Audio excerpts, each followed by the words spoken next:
Morning, Good morning, everyone. We are going to get started now. Thank you so much for joining us. Thank you so much for joining us. As you just heard, we are being recorded. Just want to make a note that this large group presentation will be recorded, but later on we will be breaking out into small groups, and that will not be recorded. So I just wanted to alert folks to that. Also wanted to alert folks that you are all muted. However, please feel free to use the chat to make comments, ask questions. We will have points in the presentation to address any questions. The third thing I want to say is that if you are having any technical issues, please message Jessica Gonzalez in the chat, and she will assist you with whatever challenge you might be having. For those of you who are curious and may not know, the music that was playing is one of my favorite holiday albums. It's the Charlie Brown album. So I encourage you all, if you haven't heard it yet, to pull it up and listen to it. It's some pretty great music. The other thing I wanted to say is that we have quite a number of folks on this call already, 26. We're expecting up to 38. And so we are asking that you introduce yourselves in the chat. Give us your name, your organization, and tell us where you're zooming in from. So with that, I will formally begin this presentation. We want to thank you all for joining us for today's presentation. Michael and I, my colleague, we want to begin by acknowledging that this has been a year. 2020 has been a year. And I want us to acknowledge that we've made it to December, which for some of us is pretty miraculous. So I'm going to ask that we all take a collective breath in acknowledgement, in celebration, in honor of all that we've come through up until now. I want to say also that 2020 has certainly given us a lot more practice on being adaptive, right? On managing expectations and being patient. In relationship to COVID, all the fallout from it, raised consciousness around racial inequity, the California fires, my goodness, the election, new shelter-in-place orders, and so much more. So we've made it, folks, and that's something to be celebrated. I'm going to briefly introduce myself, and then I'm going to turn it over to Michael Maldonado, my partner in crime. My name is Nina Moreno, and I am the Research and Strategic Partnerships Director at Safe Passages. We're a nonprofit that's based in Oakland, and that's where I'm calling you all from. I have a Ph.D. in social welfare. I'm originally from New York City, born in Brooklyn, and I was raised between Brooklyn and the Bronx. And the last thing I'll say is that I have many years of experience, I won't tell you how many, of supervising MSWs, not only in California, but also New York. I'm going to pause there and hand it off to my colleague, Michael, for his brief introduction. Hello, everybody, and good morning. My name is Michael Maldonado. I'm Senior Policy Associate for Youth Development and Workforce Development at Safe Passages in Oakland. I graduated from UC Berkeley. I'm a double bear. I did my bachelor's and my master's there, so it's good to see you, Greg, and some familiar faces. Guess one more thing I'll share about myself is I'm a father of 3 beautiful daughters, Idalia, Camila, and Vienna, and they are my motivation to do the work. Thank you, Michael. For folks that are just joining us, please introduce yourselves by inserting your name, your organization, and where you're zooming in from in the chat. Now we're going to move on to an icebreaker. The thing I want to say about the icebreaker that we're going to be doing, it's a word cloud, and I'm going to pull it up before I get into the instructions.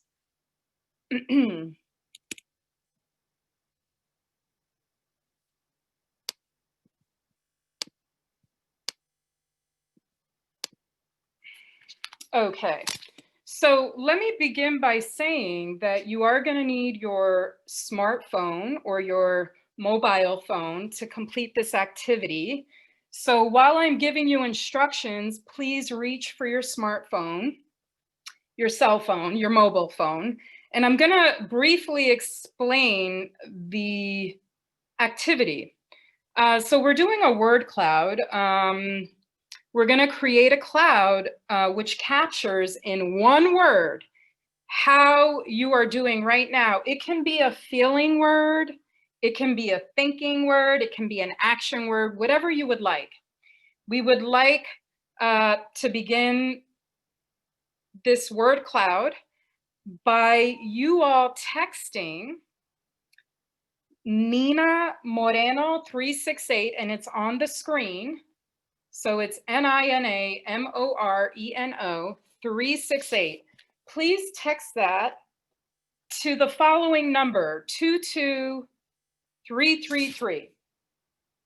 Okay, so you're going to begin by texting Nina Moreno 368, the spellings on the screen, to the following number, 22333. When you text Nina Moreno 368 to 22333, you are going to receive a "you've joined" response. It's kind of a lengthy response. And you're not going to do anything else but respond to that "you've joined" response. Yes, with one word. You can see that someone has already texted their one word. So again, you're going to text Nina Moreno 368 to 22333. You'll get a "you've joined" response. And then all you need to do is reply to the message by texting one word that answers the question, how are you doing right now? And we can see everything coming in.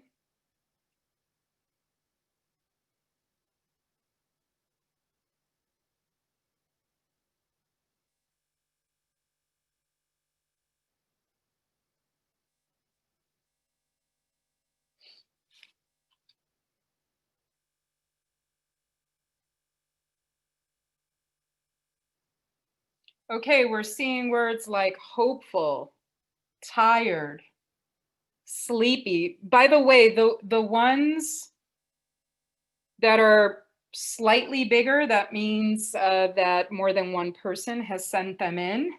All right, scattered, annoyed, proud. Okay, agotada, concerned, stretched, rushed, exhausted, caffeinated, overwhelmed. Any others? We'll give it another minute.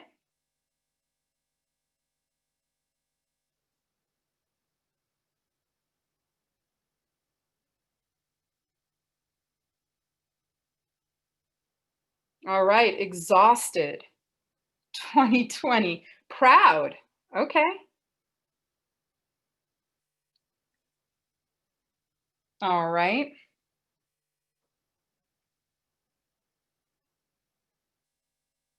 So.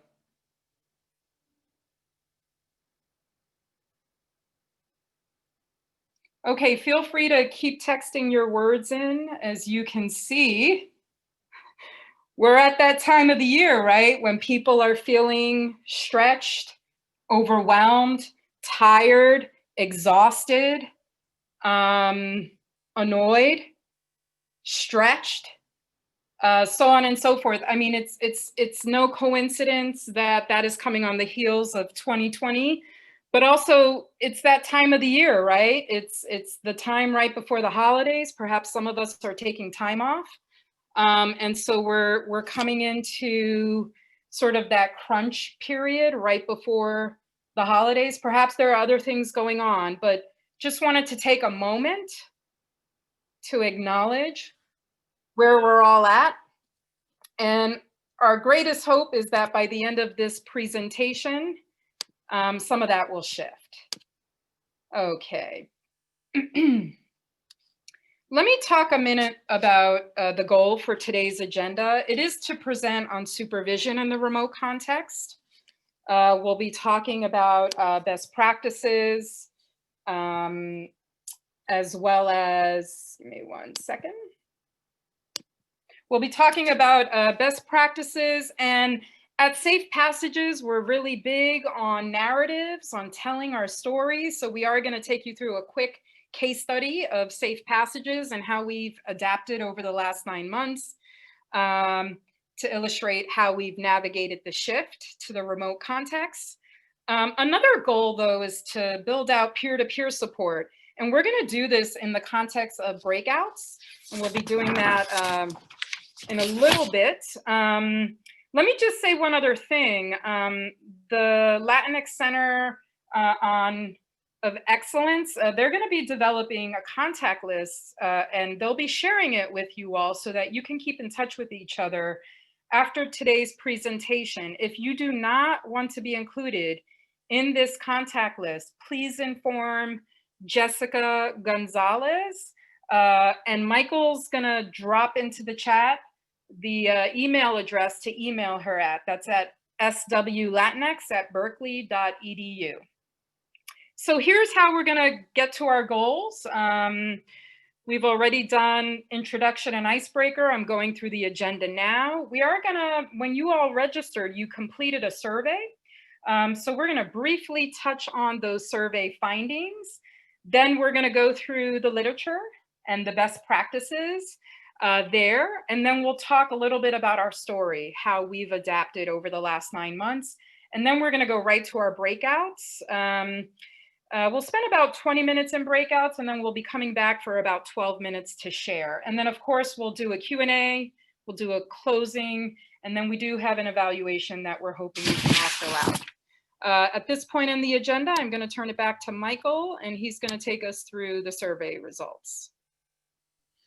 All right, so upon registration for this presentation, folks filled out a survey. Just want to let y'all know that there was a lot of overlap between strategies that folks have found particularly helpful in the remote context and the challenges that they also reported. So who is in the room? Who is here, participating? We have organization reps from nonprofits, including one from abroad, universities, hospitals, schools, and the government, in particular school districts and counties from throughout California and other states. When we asked folks how many supervisees they have, it was reported that we have 0 to 23. And for Greg Merrill, he is the director of field experience at UC Berkeley. He is responsible for 180 MSW interns. When asked about the particular focus of supervision that's being provided, we found out that there are 21 direct service supervisors, 3 macro level supervisors, and 14 that reported some form of both.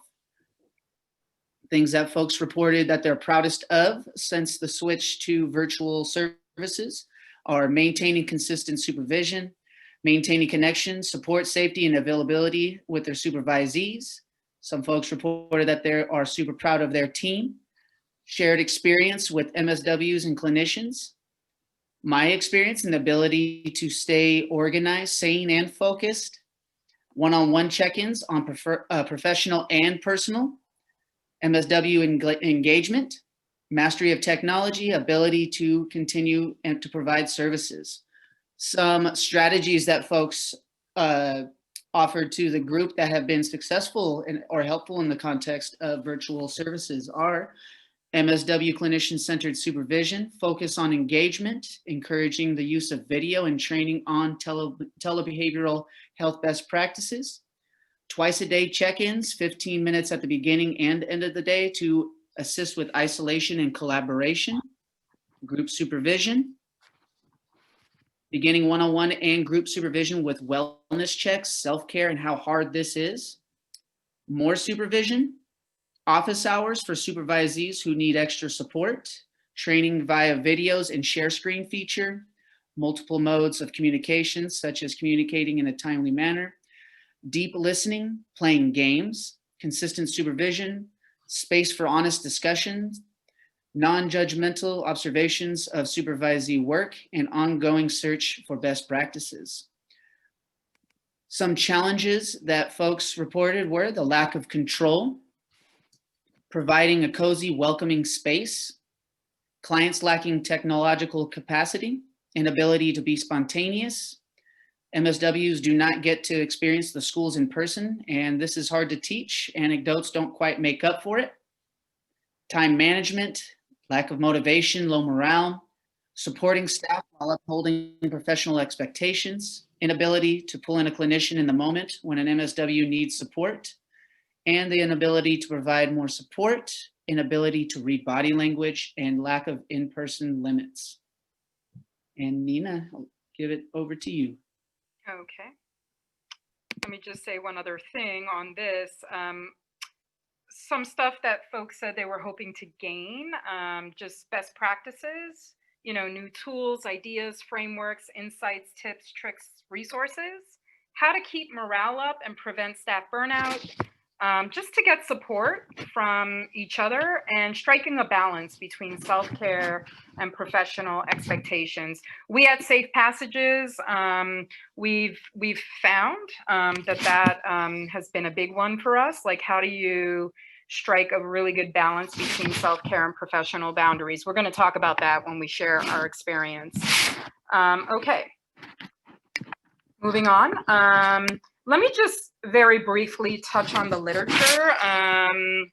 So, there has been stuff written about remote supervision. There are obvious gaps in that, especially when it comes to supervising in urban settings with populations in urban settings. There's absolutely a gap in cultural competency. A lot of what we found was, in the context of spaces where, like, rural communities where transportation is a challenge. And it's mostly been in the physical health provider realm. So we want to acknowledge that there are limitations to the literature. And, we at Safe Passages, we think that we're doing some innovative stuff to basically address the need that hasn't been written about yet. I think that we will write about it in time, and we'll get to that when we talk about our story. But let me just quickly go through the literature. I would be remiss if I didn't, especially because this is happening out of UC Berkeley, but also, there's value in what you find in the literature as well. So basically, there's three general sections. One is on the basics, remote work basics, and then I'm going to touch on supervision, and then I'm going to touch on the last part, which is about opportunities for remote projects. So we want to ensure that employees have access to necessary equipment to work from home, right? So that includes, at a bare minimum, computer and Wi-Fi. I think most of our MSWs, clinicians perhaps, have access to that because of how their work is structured, especially on the school side. And most people have Wi-Fi at home, at least in terms of, professional workers, but also MSWs. Not true for all, but most. There's, if you're able to, there are some additional items that can be provided, like a webcam, so like a high definition camera, a microphone, and light to establish a more vivid presence. Of course, these are luxuries, but the literature does talk about that. And then they do talk about, doing an ergonomic evaluation for folks that are working in the remote space, making sure that, for example, computers, heights of things, distances between, someone's computer, and if they're standing, distance there, but also if they're sitting, just making sure that folks are, working in comfortable ways that don't cause any bodily harm. Privacy protocols is another area, right? So the importance of going over Wi-Fi security, but also data protection. That your Wi-Fi is secure, that there's a password, that data that's stored, in clouds, that they're password protected, and that the softwares that are being used, that they have some security measures in place. That that you have established remote work procedures. So the literature says, it's important to provide orientation and training on tools being used, like Zoom, Microsoft Teams, etc. And that, there's a plan in place, right, to troubleshoot any technology issues or roadblocks. That there's a troubleshooting protocol, that there's a contact list and a contingency plan. Let me move on to supervision. Supervision basically talks about 5 bucket areas. One is on establishing norms for communicating via phone, Zoom, email, etc. And when to use what, when, right? Establishing check-ins and frequency. I'm not going to go through sort of the subnotes here, but we will be sharing this presentation so folks can do a deeper dive. Establishing check-ins and how frequent those will occur. Establishing a plan for team communication. When will we meet as a group? What will that look like? How often? Building trust, establishing mutual respect, and fostering clear, consistent communication, especially now. And the literature really talks about how in remote work that communication is key. That it's important to establish clear expectations around objectives, tasks, deliverables, deadlines, perhaps more frequent check-ins, setting goals collaboratively. What does the accountability and feedback mechanism look like? What's the plan around that?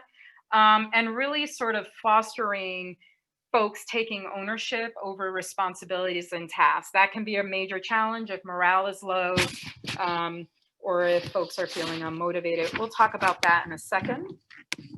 And then the last piece in the context of the literature and remote supervision, they talk a lot about opportunities for remote projects. So there's a lot of sort of writing around reviewing and updating, like not only personal, but not only professional, but also personal, like development, and identifying tasks and projects that can be accomplished remotely.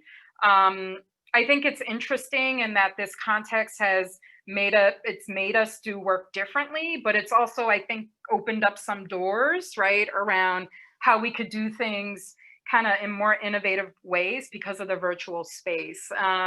Obviously, incorporating trainings and professional development, not only in terms of all the protocols that need to be discussed in relationship to remote work, but also, are there external opportunities for folks to participate in, and encouraging that. And then, just reviewing and updating not only the organization's plan, but department plan. So what is sort of the overall goal for our social welfare program, right, where we have 10 to 12 MSWs? What are our goals this year, given that we are remote, given that the need is much higher now than it was maybe a year ago in the communities that we serve? I'm going to pause here and hand it back to Michael. Okay, so this is going to be the time where we're going to start transitioning to our case study as Safe Passages, where we began this journey back in March. It seems so long ago, right, folks? But before we do that, just want to give you a little context on Safe Passages, our history, and our mission. So Safe Passages began in 1995, and our mission is to disrupt the cycle of poverty by engaging youth and families to build and drive a continuum of services that support student success and community development. At Safe Passages, we have 4 key functions that help us disrupt that cycle of poverty, which include direct services, policy and advocacy, innovative program development, incubation and replication, investment in human capital. What informs our work? What theoretical structure, framework do we utilize? So we utilize a theory of change but we commonly call it at Safe Passages theory of self-determination. What informs this work? So we take into consideration that there are pre-existing conditions that youth and families come to us with, such as assets and strengths, also trauma and adverse childhood experiences, and some experiences with systematic oppression. We take a strengths assets based approach. We build out protective factors, including resiliency, and implement community derived evidence-based practices that lead to positive youth outcomes. Some principles that we hold near and dear at Safe Passages include social justice, service to community, cultural competency, youth development, family engagement, systems change, and continuous improvement. Some other youth development principles that we utilize in our approach to the work is strengths-based positive outcomes, youth voice and engagement, cultural and historical context, community involvement and collaboration, long-term commitment. We don't believe in a one-shot intervention. That's why we were saying, we really focus on the continuum, of the lifespan of the folks that we seek to serve, and youth leadership. A little more information on our social welfare program. We've been around for 15 years. There was a 2-year hiatus due to a change in leadership. We are national in scope. We take students from universities all around the country. Typically, we have 10 to 12 trainees every year. We have 4 social welfare supervisors. Nina and I are 2 of them. Our MSWs provide service across all core functions. So the ones earlier, direct services, policy advocacy, innovative program development, and investment in human capital. We provide weekly group and individual supervision. Supervision is 3-part: developing and knowledge skills, administrative support, and coaching. And with the second years, we also support them with job search and just what does their professional development look like. Thank you, Michael. So now I want to just get into our narrative over the last 9 months. But before I do that, I want to contextualize it a little bit. The first thing I want to say is that one thing we've come to learn is that, there's been a lot of talk about pivoting, right? Pivoting in relationship to the current context. And I think one thing we've come to realize is that it's not a pivot, it's actually an evolution, right? And that we recognize that things will not return to the way that they were, not only in terms of how we do business, but also more importantly, right, how our communities have been impacted. And when we look at the intersection, right, of the educational, the economic, and health disparities, and the brutality of the criminal justice system historically experienced by people of color, right, that's proven to be fertile ground for the devastating consequences of the COVID pandemic, and exponentially exacerbating the disproportionate rates of people of color unemployment, homelessness, hospitalizations, and mortality. I think we've all seen the stats in the news and beyond. The mental health impact of COVID-19 not only will be acute, but will be far-reaching for a long time. Josefina Alvarado Mena, the CEO of Safe Passages, my mentor, Michael's mentor, she always talks about how our work is not a sprint, but rather it's a marathon, right? That we need to pace ourselves because we are in it for the long haul. She always used to say that before COVID. But more recently, I've added another component to this, which is that we've gone from running a marathon to running an ultra marathon, right? That the long haul has become even longer, which calls for a balance between running the ultra marathon, right, and constantly replenishing to be able to get to the finish line, right? I have friends of mine that run marathons, right? And they say things to me like, Nina, here's how you do it. You run the first 10 miles and then you walk 3, and then you run the next 10 miles, and then you walk 3. That's how you get to the finish line, right? So that's what I mean by, running, alternating between running and replenishing as needed. So now I'm going to get into our narrative. There's a lot of words here. We did that on purpose just because when we share this, we want you all to have as much information as possible. We're not going to touch on everything though. So let's go all the way back to March 2020. It was sometime between the end of February and the beginning of March, right? We at Safe Passages, we begin having deep discussions about what is happening beyond, because we were following the news beyond, but also in the US regarding COVID, right? And we begin to talk about what this could mean for our organization. It was sometime around March 6th that we begin planning for a potential shutdown. We saw what was happening in China. We saw what was happening in Italy, and we just thought it was a matter of time before it would come basically to this area, to the US. And we also were quite disheartened by the lack of leadership by government leaders. And, we realized that we had to sort of get ahead of that a little bit to be successful in what was to come. So then the governor's first shelter in place order is announced on March 19th.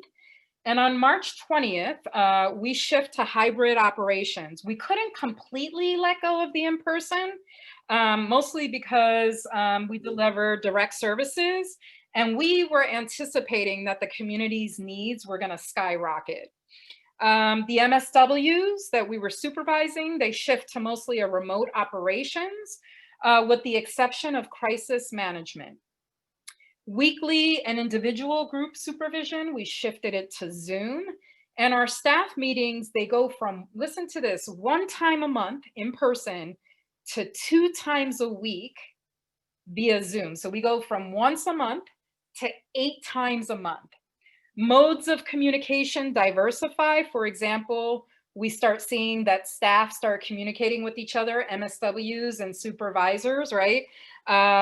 Through phone calling, text messaging, not just email. Then that brings us to April. The MSW work shifts to addressing the spike in client basic needs, including but not limited to food, unemployment, benefits, housing, cash assistance for undocumented individuals as these pots of money are announced. And childcare, right? We begin to assist families in negotiating older children, caring for younger siblings, perhaps while they're doing schooling. But we also assist families with reimagining the space at home to be able to participate in quote unquote school or academics. There's a spike in client need for access to technology and Wi-Fi, and how to set this all up and how to use technology and Wi-Fi. So then we suddenly find ourselves in the position of being, on top of everything else, techies or technology experts, right? We almost become like a little bit of a makeshift geek squad, right? A number of MSWs, right? Their schools shorten the required MSW hours. So some MSWs end their placements about 2 to 3 weeks earlier. But most MSWs, they stay on to support youth and families whose basic needs are further compounded by COVID. We also start to see how some MSWs struggle in this new context. I can think of one in particular who lived alone.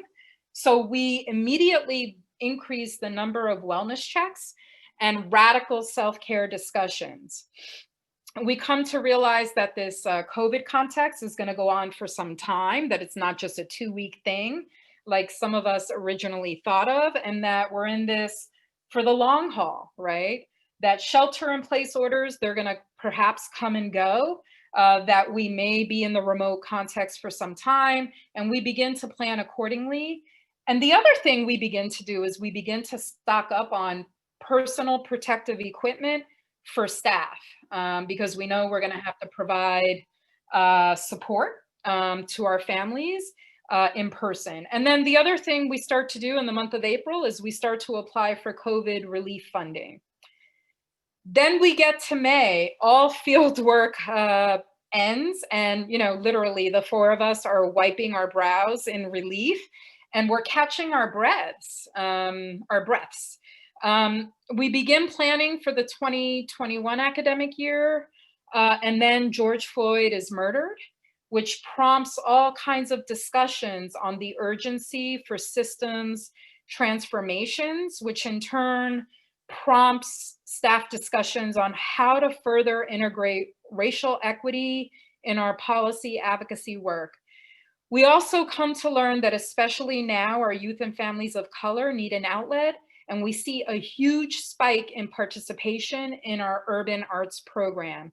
Specifically, they engage in mural making in the downtown Oakland area, but also East Oakland, to honor so many murdered at the hands of the state. The other thing we do is we augment our hip hop art therapy programming, because we know that that's what resonates with youth. It's culturally affirming, and it's really defined by them. And we also, understand the need that staff is beginning to feel isolation in some really big ways. So we begin opportunities for staff to connect with each other beyond staff meeting.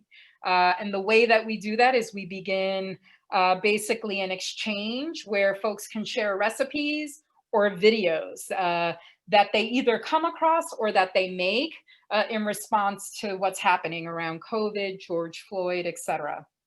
Then we make it to the summer. During the summer, we hire one of our MSWs to work with our youth that are engaged in our summer programming. We hire a public health expert. He's actually a UC Berkeley social welfare graduate. He's also a nurse who has extensive experience with the HIV/AIDS epidemic in Africa. And as a staff, we decide to break up into pairs and conduct an exhaustive review of the literature on virtual, remote, best or promising practices related to a range of topics for urban children, youth, and families. And some of these topics included, virtual remote learning, summer enrichment, inclusive of sports, arts, youth development, leadership, crafts, etc., social emotional learning, culturally responsive instruction and content, teleservices, telehealth case management, and mental health, as well as virtual remote internships and workforce development. Then each team of two, each pair, trained the rest of our staff on their assigned topics. We actually took several staff meetings to do this work. And it generated a lot of great discussion, but also a lot of great new programming, a lot richer.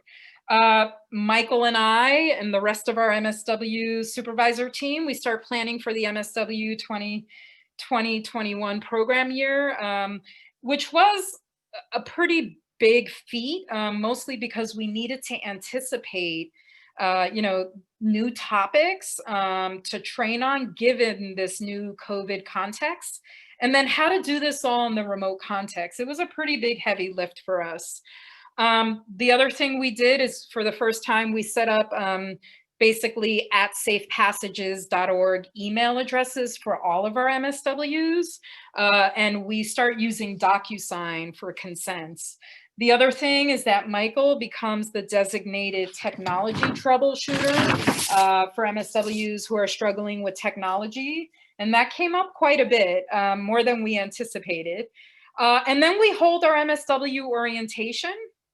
And I can't tell you how much we emphasize to our trainees that for the 2020-21 year, that it was going to be unlike no other, that we would be navigating lots of unknowns, and that we needed folks to adapt, manage expectations, and be patient, and that things were going to take a lot longer to accomplish, that folks needed to be patient, or even more patient, but also flexible.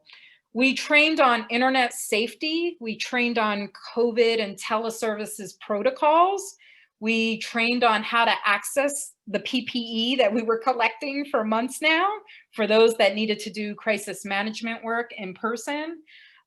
We also trained on safety protocols. We do that every year. Like, what do you do with suicidal clients, self-harming clients, maybe clients dealing with domestic violence? But we had to adapt that all to the remote context. And then, of course, we go through all of our administrative pieces, like, how do you submit notes? How do you submit hours? The good thing about this part is that we had been doing those two pieces electronically for years now. So just in case folks are curious, we use Dropbox for our notes. We don't do any Medi-Cal billing, and we use Spring Ahead for submittal of worked hours. Then we get to September, October. The program, social welfare program, officially begins. Once again, we wipe the sweat from our brows and we take a deep breath and we're like, okay, here we go. We come to learn that some of the MSWs struggle a lot with engaging students and families remotely. So we do a couple of things to counter this. We integrate them into the school day classes, but also we train on strategies as to how to engage youth and families virtually.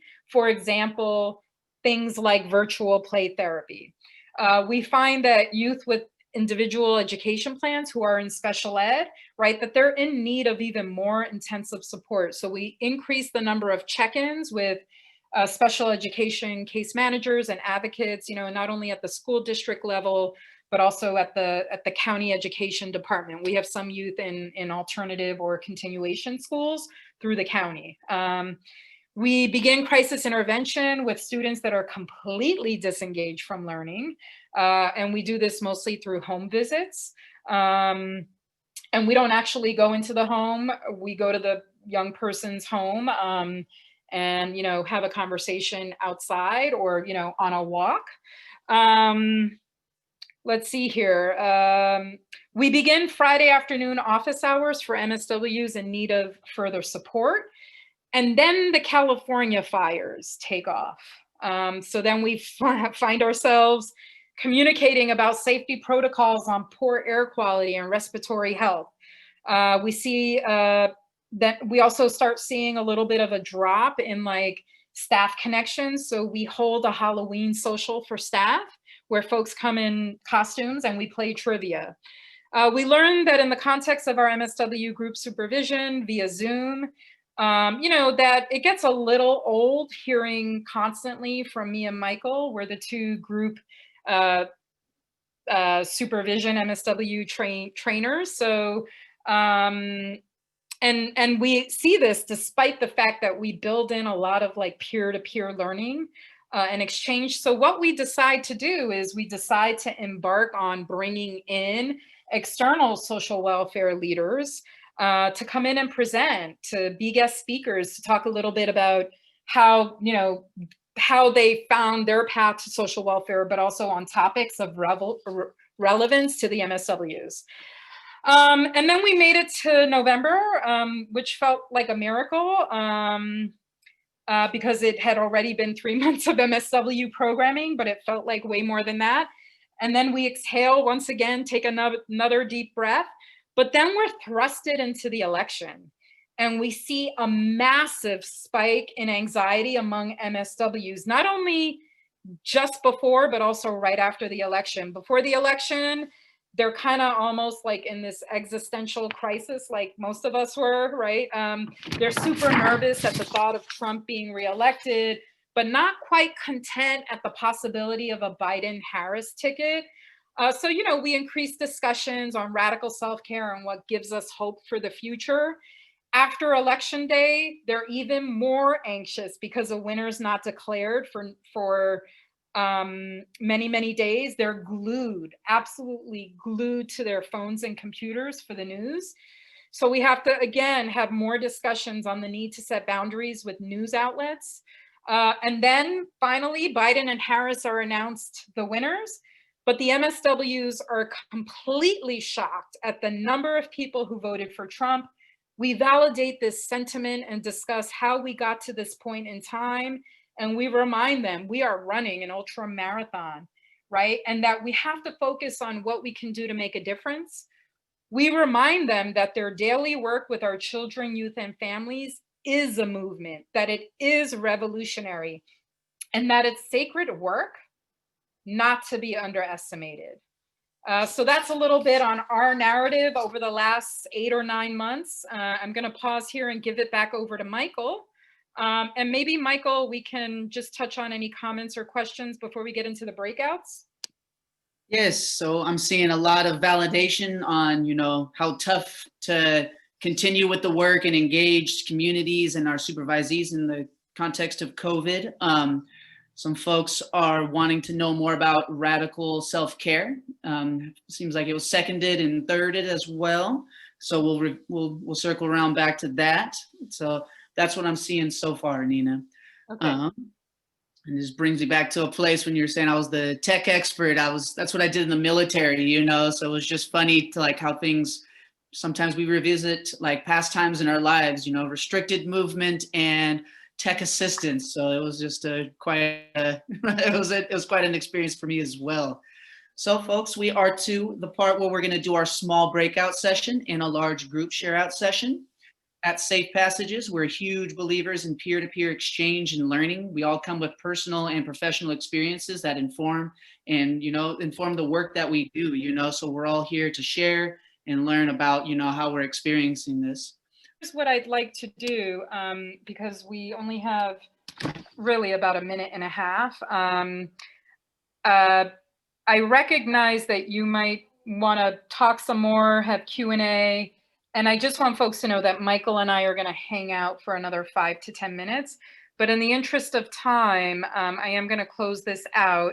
And if you don't have time now, that's okay. Write to us. Michael and I really value like our professional networks and checking in periodically around what's going well and what's hard, sharing resources. So be in touch with us. Yeah, we just want to thank you all for participating.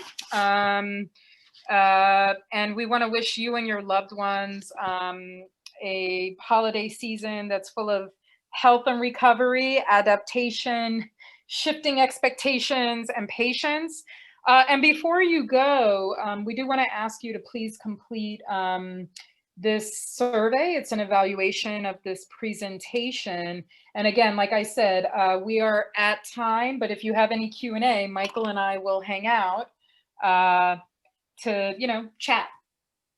And I just put it in the chat, folks. The evaluation link is in the chat. Please just take 1 more minute to fill it out.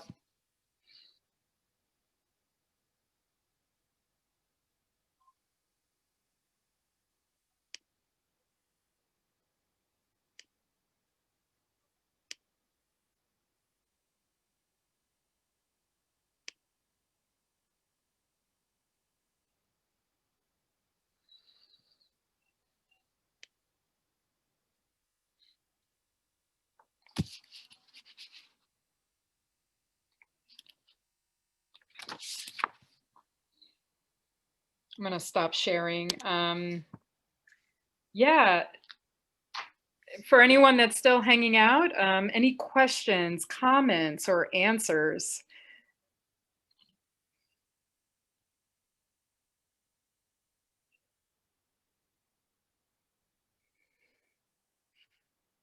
I think Sarah's in here and she had the question about radical self-care.